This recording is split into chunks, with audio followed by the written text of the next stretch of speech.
I agree it's important to share information with the family, but I also know that the level of information isn't always very clear. In fact, I can very clearly remember myself of a conversation that I had a couple of months ago with a couple of very upset clients, and their mother had passed away, and the daughter, who was pretty close with the mother, and the son, who lived in another city but had regular communication.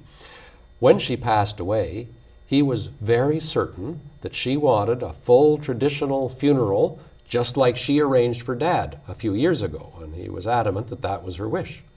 And the daughter, who had been at other types of services with Mother subsequently, said, "What? No, she wanted something else. When Aunt Sally passed away, she said, 'This is what I'd like.'" How do you deal with that type of situation where you've got two family members, both very well intentioned, but don't really know what's wanted? Again, it all comes down to that communication for families to communicate openly. There's lots of times in our office where we have families that have that discussion. Unfortunately, it's at the time that a death has occurred. So back to that, taking that time to have a chat with your family, what they want, what you want, taking the time to go to a funeral provider and seeing what's available, and even stepping further than that and recording your wishes down, whether that be in your own home, in your documentation, or going further and recording it with a funeral provider. That alleviates a lot of that problem with families coming in saying, "I think this is what this person wanted, I think that's what the person wanted." If that person had filled out all the documentation, when we sit down at the table, we know exactly what that person wanted. So.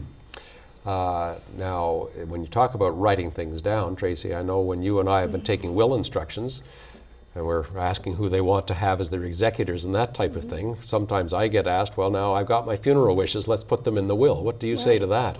Well, I agree with Carl that a full discussion is really important, and a lot of people will put their wishes in a will. To me, that's not the best, because oftentimes, as you know, the will is difficult to find, or people aren't certain that they found the last valid will. So my advice with clients is have the discussion with your family. You need to understand that the funeral is not just for yourself, but it's for your loved ones after you're gone. They may have different wishes and wants, and if you understand where they're coming from, you can maybe make the best decision for yourself. Then it's vital that you have somebody in charge who you know are going to fulfill the wishes. And when I'm talking about the person in charge, that would be your executor. Right. So the executor is the person who has the authority to make the decisions. If you've already spelled out what you want, then you really trust that person that they're going to fulfill your wishes, and you've thought it through and communicated it with the family. It may not, every aspect may not be popular, but then you can rest assured that your wishes are going to be fulfilled.